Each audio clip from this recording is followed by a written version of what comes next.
ಮತ್ತು ಬೆಂಗಳೂರಿನಲ್ಲಿ ಇವರೇನೋ ಸುಳ್ಳು ಓಟ್ ಚೋರಿ ಆರೋಪ ಮಾಡಿ ಕೊನೆಗೆ ಯಾವುದೇ ರೀತಿಯಂಥ ರಿಟರ್ನ್ ಕಂಪ್ಲೇಂಟ್ ಕೊಡಲಾರದೆ ಓಡಿ ಹೋಗಿದ್ದರು ಶ್ರೀಮಾನ್ ಶ್ರೀ ರಾಹುಲ್ ಗಾಂಧಿಯವರು.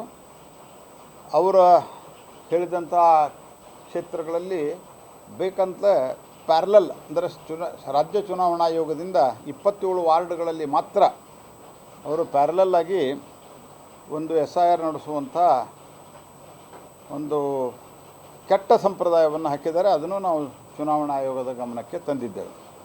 ಈ ರೀತಿ ಸಾಮೂಹಿಕ ನಕಲಿನ ಏನು ನಾನು ಉದಾಹರಣೆ ಹೇಳಿದೆ, ಅನೇಕ ರೀತಿಯಲ್ಲಿ ಸನ್ಮಾನ್ಯ ಕುಮಾರಸ್ವಾಮಿ ಅವರು, R ಅಶೋಕ್ ಅವರು ಬೇರೆ ಬೇರೆ ಸಂದರ್ಭದಲ್ಲಿ ಇವುಗಳನ್ನೆಲ್ಲ ನಾವು ಮೀಡಿಯಾಕ್ಕೂ ಕೊಟ್ಟಿದ್ದೇವೆ. ನಿಮ್ಮ ಇದರಲ್ಲಿಯೂ ಬಂದಿದೆ, ಸಾಮೂಹಿಕವಾಗಿ ಹೇಗೆ ಮಾಡ್ತಾ ಇದ್ದಾರೆ ಅನ್ನುವಂಥದ್ದು.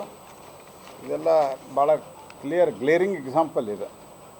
ಇದೆಲ್ಲ ಕುಮಾರಸ್ವಾಮಿ ಅವರು ಒಂದು ಇದನ್ನು ಕೊಟ್ಟರು ಅವರಿಗೆ, ಪೆನ್ ಡ್ರೈವ್.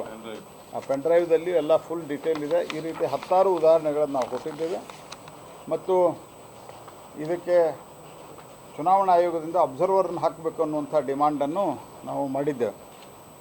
ಹೀಗಾಗಿ ಇದು ತೀವ್ರವಾದಂಥ ಒಂದು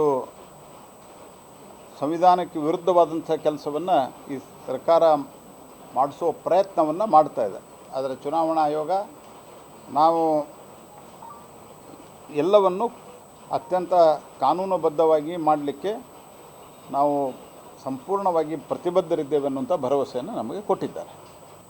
ಮತ್ತು ಬೆಂಗಳೂರಿನಲ್ಲಿ ಇವರೇನೋ ಸುಳ್ಳು ಓಟ್ ಚೋರಿ ಆರೋಪ ಮಾಡಿ ಕೊನೆಗೆ ಯಾವುದೇ ರೀತಿಯಂಥ ರಿಟರ್ನ್ ಕಂಪ್ಲೇಂಟ್ ಕೊಡಲಾರದೆ ಓಡಿ ಹೋಗಿದ್ದರು ಶ್ರೀಮಾನ್ ಶ್ರೀ ರಾಹುಲ್ ಗಾಂಧಿಯವರು.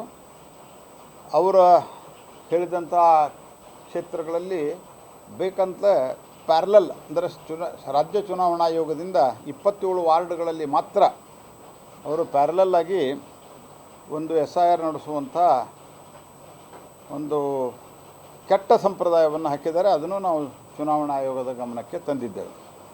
ಈ ರೀತಿ ಸಾಮೂಹಿಕ ನಕಲಿನ ಏನು ನಾನು ಉದಾಹರಣೆ ಹೇಳಿದೆ, ಅನೇಕ ರೀತಿಯಲ್ಲಿ ಸನ್ಮಾನ್ಯ ಕುಮಾರಸ್ವಾಮಿ ಅವರು, R ಅಶೋಕ್ ಅವರು ಬೇರೆ ಬೇರೆ ಸಂದರ್ಭದಲ್ಲಿ ಇವುಗಳನ್ನೆಲ್ಲ ನಾವು ಮೀಡಿಯಾಕ್ಕೂ ಕೊಟ್ಟಿದ್ದೇವೆ. ನಿಮ್ಮ ಇದರಲ್ಲಿಯೂ ಬಂದಿದೆ, ಸಾಮೂಹಿಕವಾಗಿ ಹೇಗೆ ಮಾಡ್ತಾ ಇದ್ದಾರೆ ಅನ್ನುವಂಥದ್ದು. ಇದೆಲ್ಲ ಭಾಳ ಗ್ಲೇರಿಂಗ್ ಎಕ್ಸಾಂಪಲ್ ಇದೆ. ಇದೆಲ್ಲ ಕುಮಾರಸ್ವಾಮಿ ಅವರು ಒಂದು ಇದನ್ನು ಕೊಟ್ಟರು ಅವರಿಗೆ, ಪೆನ್ ಡ್ರೈವ್.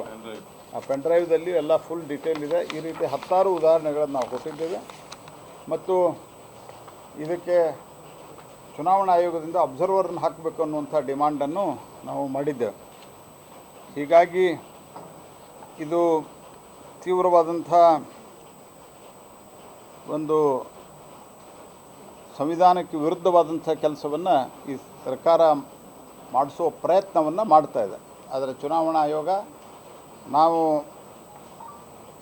ಎಲ್ಲವನ್ನು ಅತ್ಯಂತ ಕಾನೂನುಬದ್ಧವಾಗಿ ಮಾಡಲಿಕ್ಕೆ ನಾವು ಸಂಪೂರ್ಣವಾಗಿ ಪ್ರತಿಬದ್ಧರಿದ್ದೇವೆ ಅನ್ನುವಂಥ ಭರವಸೆಯನ್ನು ನಮಗೆ ಕೊಟ್ಟಿದ್ದಾರೆ.